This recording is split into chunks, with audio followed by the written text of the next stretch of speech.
Welcome back to my channel. আশা করি প্রত্যেকেই ভালো আছেন। আমি একটু অসুস্থ থাকার কারণে আমি গত 2 দিন ভিডিও দিতে পারি নাই।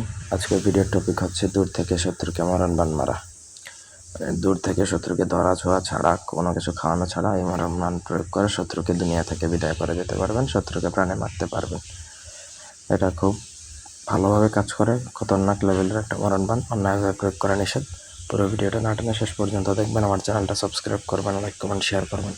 আপনাদের ব্যক্তিগত যে কোনো প্রয়োজন, যে কোনো কাজ আমাদেরকে দিয়ে করাতে স্ক্রিনে দেওয়া নাম্বারে সরাসরি ফোনে, হোয়াটসঅ্যাপে অথবা ইমেতে যোগাযোগ করে যে কোনো কাজ করাতে পারবেন দেশ বা দেশের বাইরে থেকে। মন্ত্র আসরের শেষে গিয়েছিলাম নদীর কূলে, জড়াজড়িতে তাইয়ে পরে জড়া বলে অগজারি ফলনাল জায়গার নাম খাজুক করি মাসরিক মাগরিব যায় পথে পথে ফলনা জায়গা বানো খায় থইলাম তেরে সূর্যের তোলে আয় যমুনা মায়ের কোলে দোহাই আল্লাহর দায়।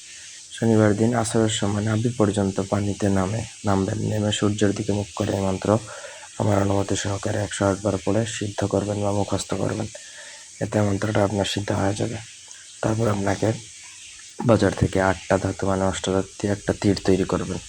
যে কোনো কামারের দোকান বা স্বর্ণকারের দোকানে যে বলবেন অষ্টধাতু দিয়ে একটা তীর তৈরি করতে। অরিজিনাল অষ্টধাতু না হলে কাজ হবে না, সুতরাং সেটা বিশ্বস্ত কোনো কামার অথবা রূপার দোকানের থেকে বানায় নেবেন। ওই তীরের মধ্যে আপনাকে কালো ছাগল জবাই করে তার রক্ত লাগাবেন। ওই ছাগলটা জবাই করে পরে ওই ছাগলের মাংস খাওয়া যাবে না, ওইটা শুধু বান মারার জন্য ভোগ করা লাগবে। তারপর ওইটা রক্ত মাখানোর পরে এই মন্ত্র রক্ত মাখাবেন, আর এই মন্ত্র একবার পড়বেন, একটা ফু 121 বার পরে 121টা ফু দিয়ে সেই তীরটা আপনাকে নদীর কিনারে একবারে মাটিতে দাফন করে দিবেন। ব্যাস, তার শত্রুর বুকে বান লেগে যাবে এবং ওই শত্রু 24 থেকে 48 ঘন্টা, সর্বোচ্চ 72 ঘন্টার মধ্যে প্রাণে মারা যাবে, গ্যারান্টি দিচ্ছে। ধন্যবাদ সবাইকে।